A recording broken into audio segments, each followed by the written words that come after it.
How's it going, guys? So I'm doing a face video because I want to talk about the importance of face-to-face interactions with people in the community. And a lot of times we over-fixate on like the text box personification that we create of people. We only see Discord posts and Reddit posts and Facebook posts and things like that, comments on YouTube videos, things where we're projecting more of what we think of people than we actually know about them. And that leads to a lot of conflict and difficulty within like interpersonal interactions and things like that. It's a bigger part of society and culture and just the way that the world's going. But it's like talking to people in person is really important. Like I go to card markets at our local card store, Treasure Trove, hosts at the mall. And they do it like maybe 5 or 6 times a year. And it's normally like a springtime and like fall, wintertime kind of a deal. But it's always a ton of fun. I always look forward to it. Getting packed up is stressful. Getting set up is kind of stressful. Unloading the car at the end is stressful. But the actual event, it's a lot of fun. You talk to people, you get to show them games, they get to show you the stuff that they like, you get to see the other things that people are into. And it's, like I was just saying, it's a lot of fun. And I think that's something a lot of people miss out on. Like a lot of people just do like eBay and whatnot. And like Facebook Marketplace sales and things like that. And they miss out on that person-to-person interaction with people.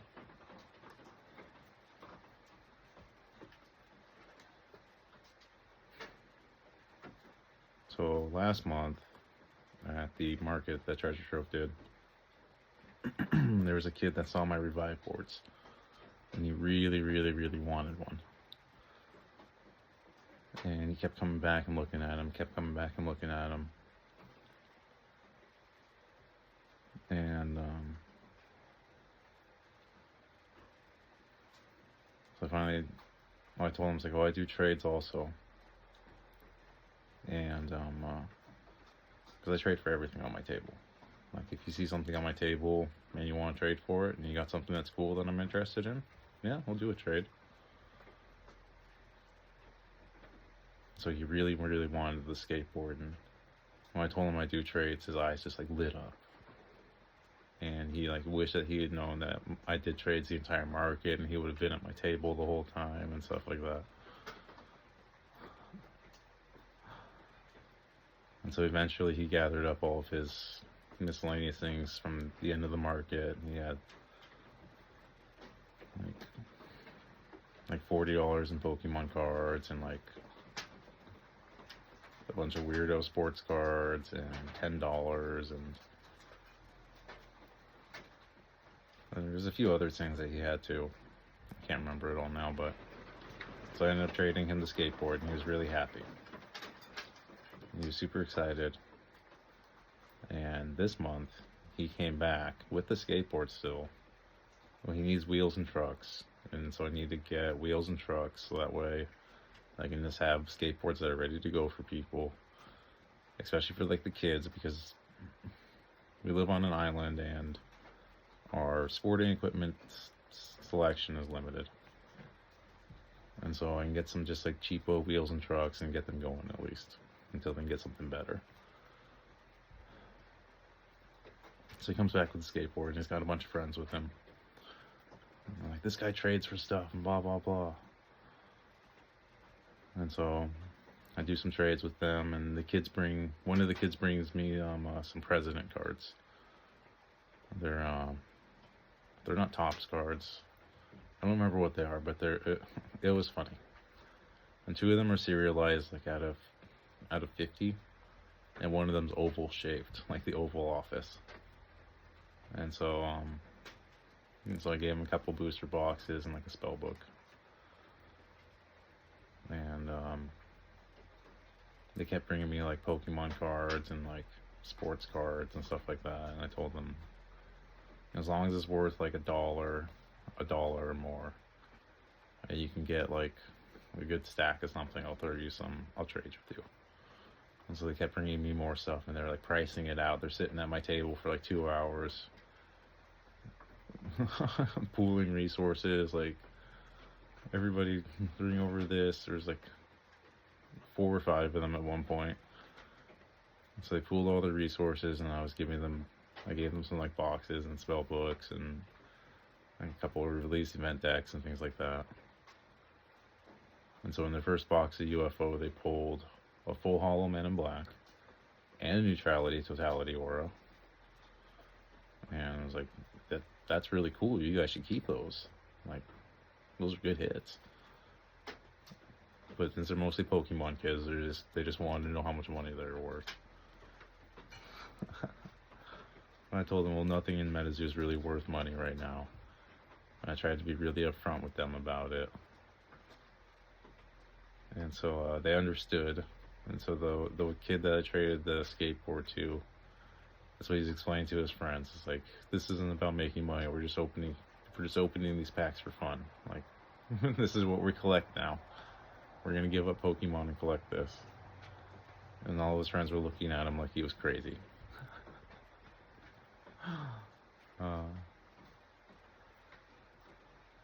But anyway, they pooled all the resources, and they kept just like bringing me stuff. I don't remember how many. I think they ended up with like 4 booster boxes and like 3 spell books. Another kid brought me some Pokemon slabs. One of them was a PSA. I got them right here, actually.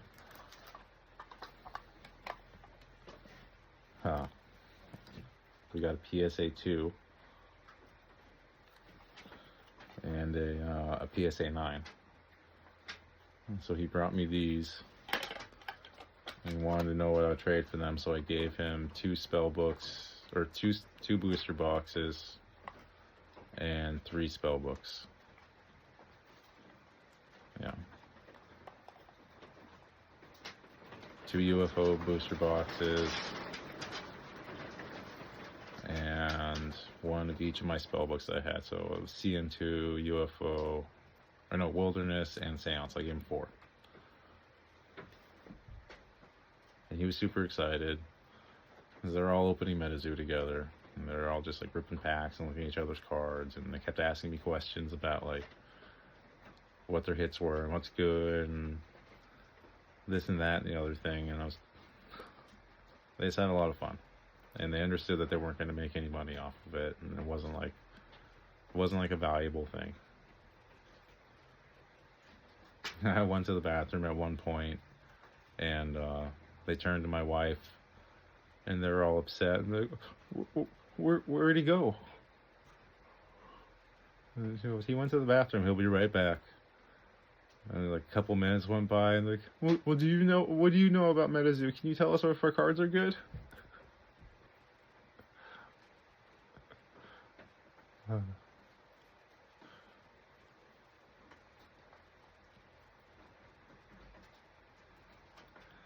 But anyway, so it's just sort of like those interactions like that are a lot of fun.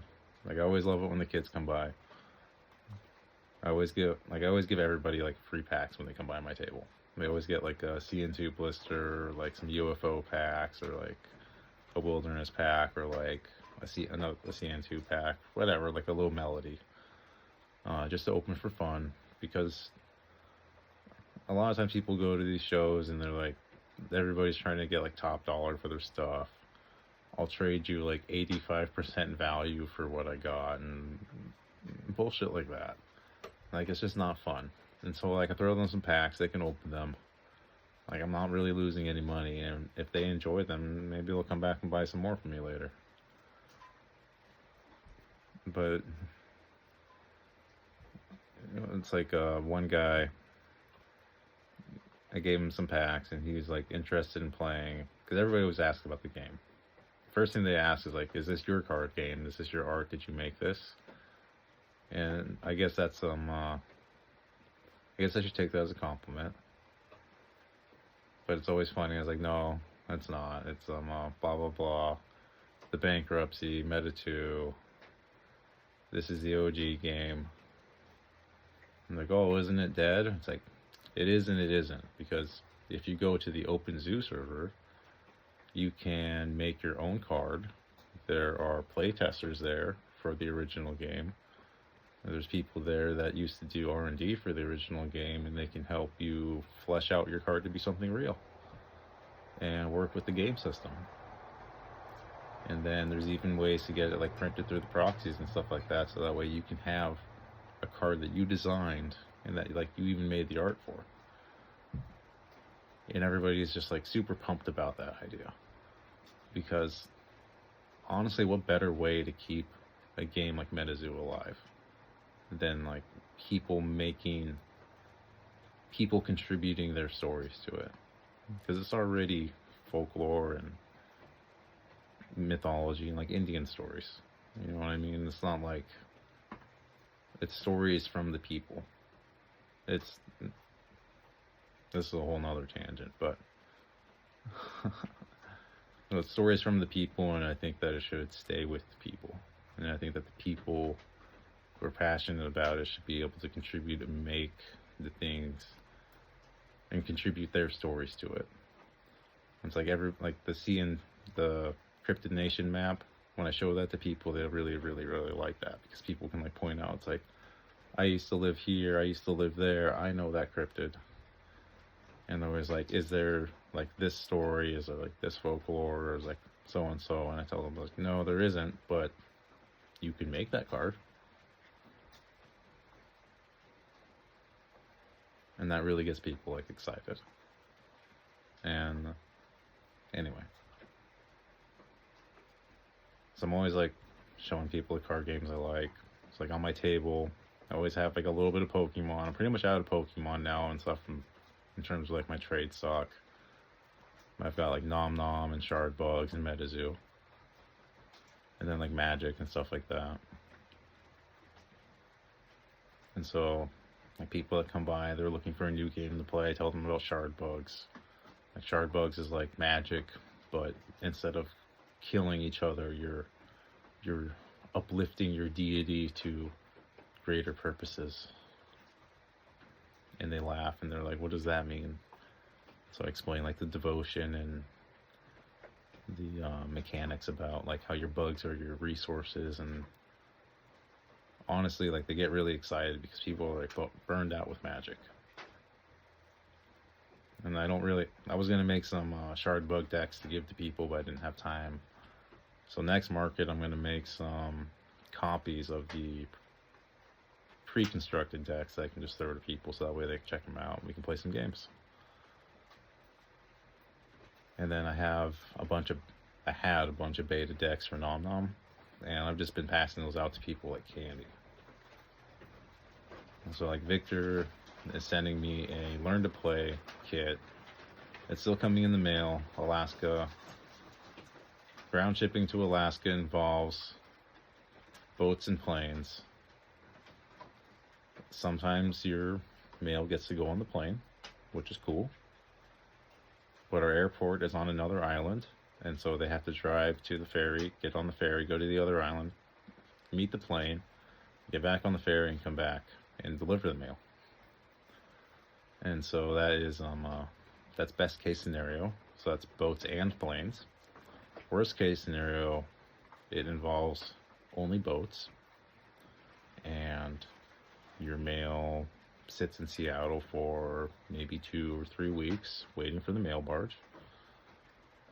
And then it goes on the mail barge, and then it makes its way up here, taking a nice slow cruise. Hopefully the containers don't fall into the ocean. That doesn't happen very often, but you know, it's Alaska stuff.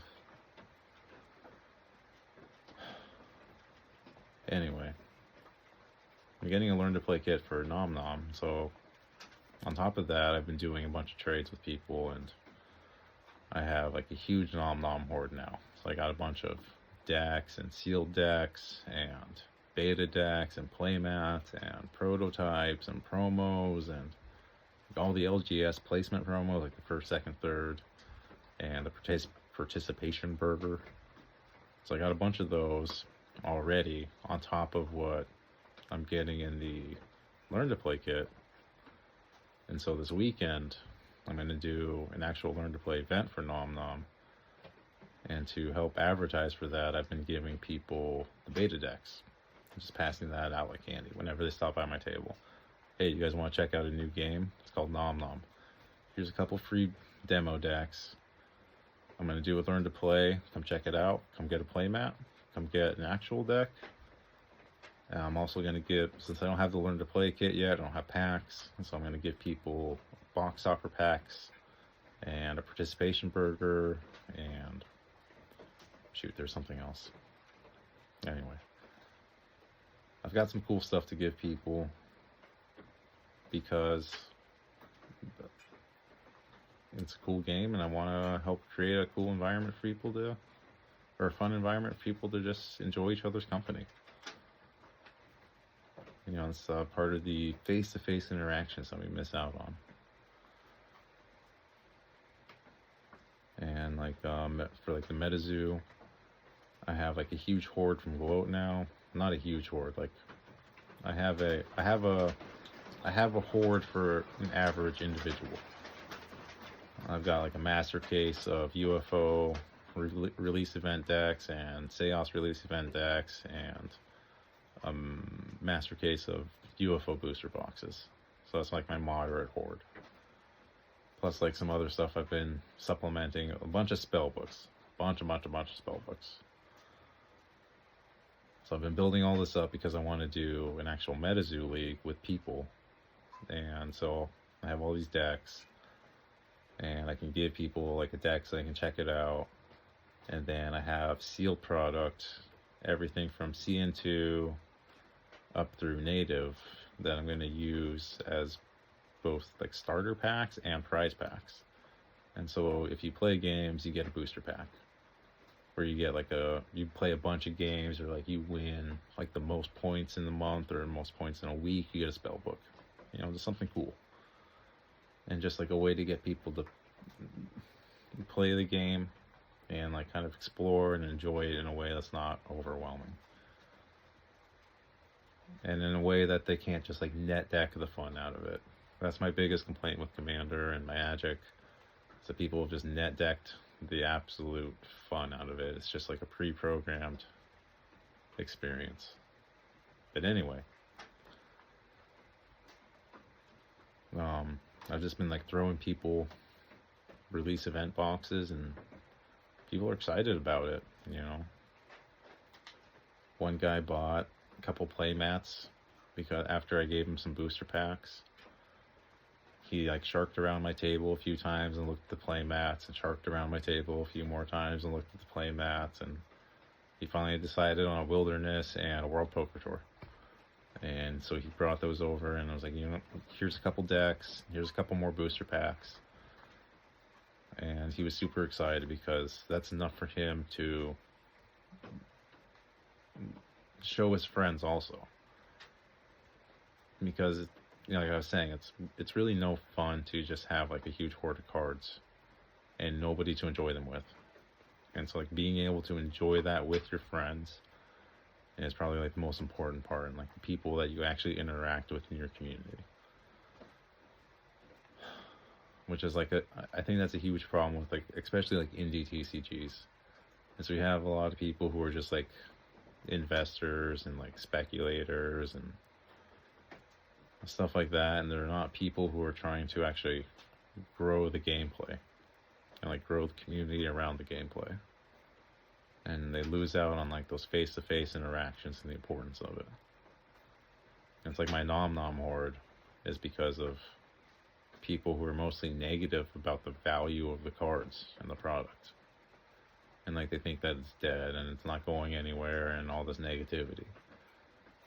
And when I see that, I just feed off of that negativity. Yes. And digest that and turn it into something fun and positive. So it's like I've gotten things that I probably wouldn't have been able to afford just because people are willing to trade for almost anything to like unload their position. And so that creates a lot of opportunity for somebody like me to create positivity out of negativity. That's the way I see it.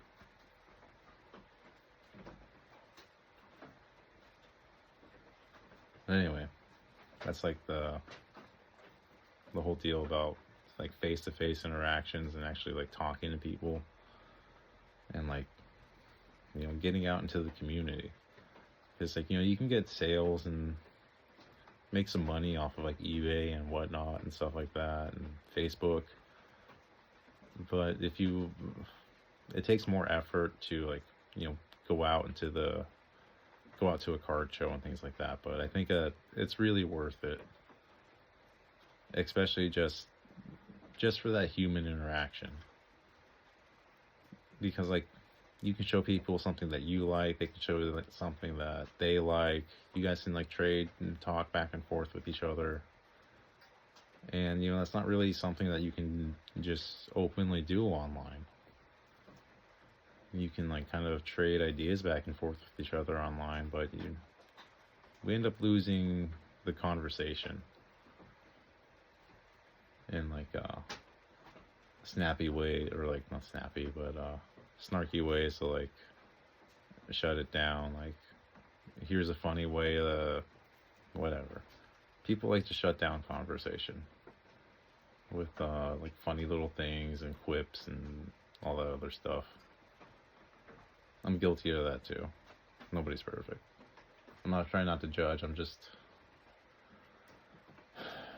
observing the nature and the nature of humans, I guess.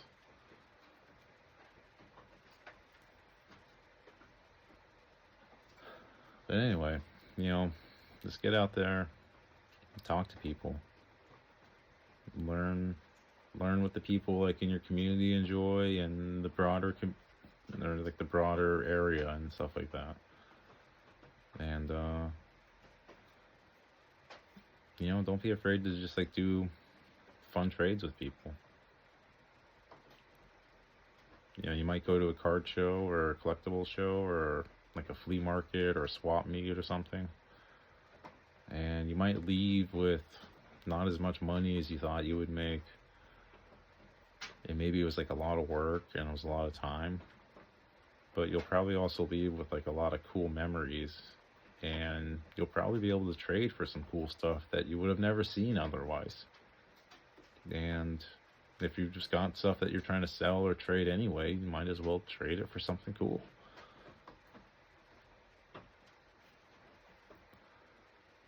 Anyway, that's my thoughts on face-to-face interactions and the importance of it.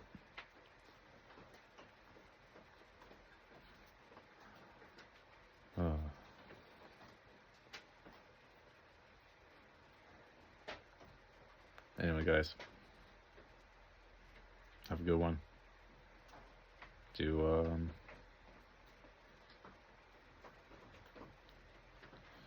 I don't know, do something.